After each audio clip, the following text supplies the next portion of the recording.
pour en venir à la dernière partie du livre que beaucoup trouveront très intéressante, c'est l'édition du journal tenu par Alexander Schreiber, qui était donc cet Allemand enrôlé dans l'armée allemande, qui, à la capitulation des Allemands, a été prisonnier des Américains et donc a été envoyé dans la région liégeoise comme ouvrier mineur de 1945 à 1946. Le journal qu'il a tenu est suivi d'un texte qu'il a écrit après son retour dans sa famille, dans lequel il réfléchit il cherche le sens de ce qu'il a vécu, de son expérience individuelle. En quoi, pour vous, ce récit est-il instructif et y a-t-il des passages que vous aimeriez partager? Oui. D'abord, le texte que j'ai reçu est en grande partie, je dirais, ses notes qu'il a rédigées, c'était souvent une phrase, en fin de journée, pendant la période de détention. Donc chaque fois, il notait un peu ce qu'il pensait, ce qu'il vivait. Alexander Schreiber, un homme marié, père de 4 enfants, instituteur de profession, ça va, et il chante et organiste dans la paroisse évangélique allemande où est-ce qu'il enseignait. Or, en 1933, ça va, les responsables de son église ne font pas allégeance à Hitler. Donc, résultat, avec d'autres dirigeants de son église, il est embarqué et détenu dans le premier camp de concentration créé par le régime nazi.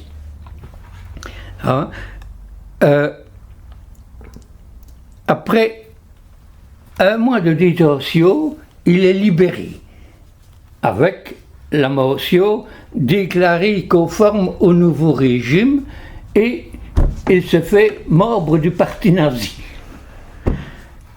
Après sa libération, d'ailleurs, lorsqu'il rentre auprès de sa famille en Allemagne de l'Est, il ne retrouve pas son emploi, parce qu'il avait été membre du parti nazi.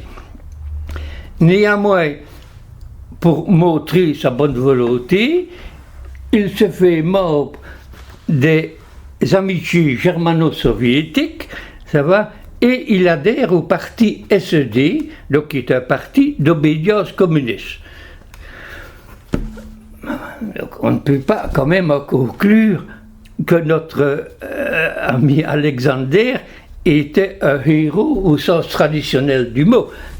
On pourrait même dire, au sens traditionnel, c'est-à-dire quelqu'un qui se bat pour défendre ses idées. On pourrait même, je dirais, le qualifier d'opportuniste.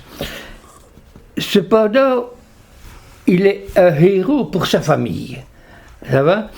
Et si son récit, quelque part, est instructif, c'est notamment par rapport au rôle déterminant de la famille, de sa famille, pendant toute sa période de détention.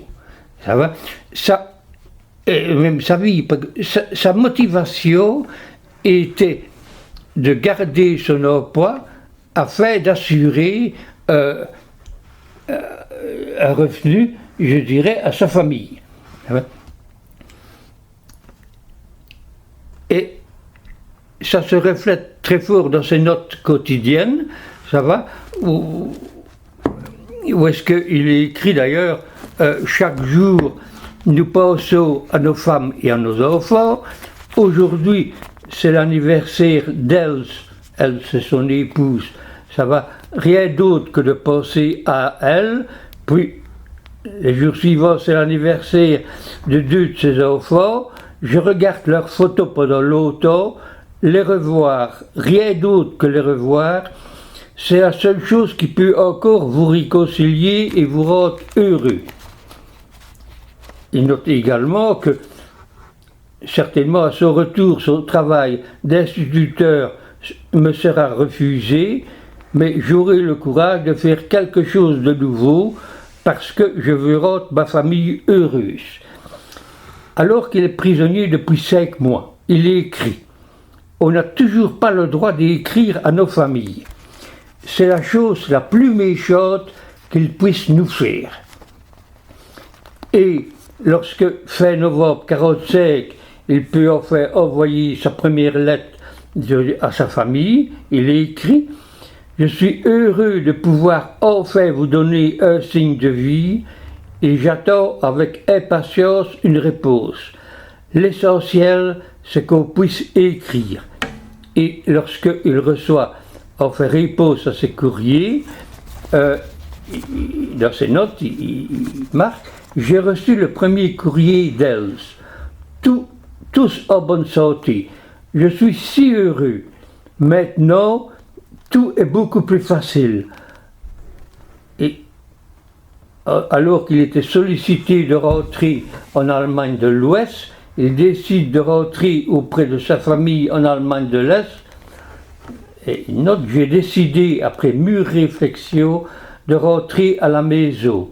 La raison la plus importante est que j'appartiens à l'endroit où vous vous trouvez. » Est-ce qu'on trouve aussi dans ses notes des renseignements utiles pour nous aujourd'hui sur la vie dans les charbonnages donc les relations oui. des prisonniers et sur ce qui se passait dans notre Belgique oui, à cette oui, époque-là. Oui, donc je dirais que d'abord, au-delà de son attachement à sa famille, le récit est également instructif, notamment par rapport à l'incidence de la privation de nourriture et de tabac sur le comportement des prisonniers. C'est effroyable. Pour un mégot de cigarette, ce que des hommes sont capables de faire et même de mettre leur vie au péril. Toutefois, pour répondre à ta question, je ne peux résister à vous lire le regard qu'il jette sur ses compagnons de travail au charbonnage et sur le peu qu'il voit de la commune d'Os lors de ce trajet du camp au charbonnage. Donc maintenant, je vais lire ce qu'il dit. Et si nous sommes depuis le 13 septembre 1945 à Os, dans une région de charbonnage. Sur les rues d'Os, il y a des inscriptions. À mort Léopold III, honneur au maréchal Staline, au poteau Léopold III égale Hitler, abdication. Et il note aussi, au charbonnage d'Os, les mineurs proclament avec conviction que les capitalistes ont la guerre sur la conscience et sont responsables de tout. C'est pourquoi nos compagnons de travail mineurs belges sont à peu près tous communistes. Leur fréquentation est rafraîchissante et de bonne camaraderie, tout comme le partage qu'ils font discrètement de leurs tartines à l'heure des repas. Les ouvriers belges du charbonnage sont généralement accommodants et très camarades. Monsieur Jean, surveillant accrocheur au niveau moins 450 mètres, est un mari honnête, de bonnes mœurs, 40 ans, préoccupé du bien-être de sa femme qui travaille dans une usine de margarine. Il fait chanter son coq le dimanche, et lorsqu'il se sent seul ou mélancolique, il chante des chansons françaises avec une voix mélodieuse. Il partage chaque jour ses tartines avec nous, du délicieux pain blanc, bien levé, avec de la confiture ou de la margarine et des fruits.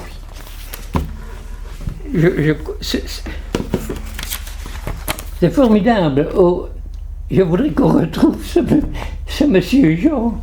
Ah oui, oui, oui.